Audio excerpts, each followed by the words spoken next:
Non, j'ai fait mon propre parcours dans la musique, dans le sens où je faisais de la musique pour du plaisir. Et donc, j'avais vraiment très peur de faire ce pas en avant et de me dire, voilà, dans le monde professionnel et tout, à cause du nom, c'était un peu casse-gueule, dans le sens où Gainsbourg, c'est pas n'importe qui. Et finalement, j'ai fait ce pas en avant en me disant, voilà, c'est pas parce que ton père, c'était un monstre sacré que t'as pas le droit de faire ce que t'as envie de faire, et surtout ce que t'aimes faire.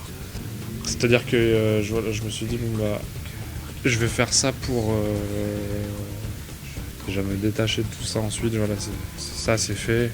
Ensuite je démarre et je fais mes trucs à moi, j'ai plus besoin de revenir. Et puis là c'est très personnel, c'est quelque part le premier cadeau que je lui fais.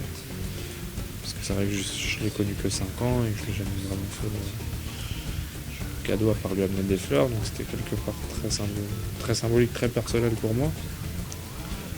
En même temps, un énorme challenge, le plus gros challenge que j'ai eu jusqu'à ce jour.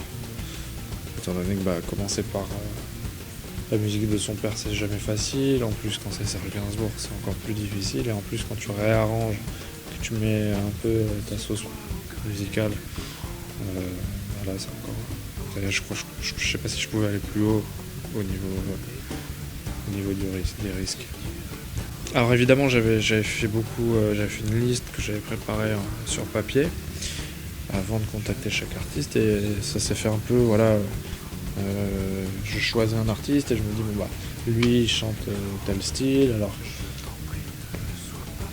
quel titre choisir en fonction de l'artiste dans le style, donc il faut réarranger le titre dans le style rock. Ça s'est fait aussi par exemple avec Rufus Wainwright, je l'ai croisé chez des amis et on a discuté, adorable, et puis quand je lui ai parlé de ce projet, il m'a fait écoute, si t'as du temps, moi j'aimerais beaucoup participer à ce beau projet, et puis je me dis ce sera avec plaisir.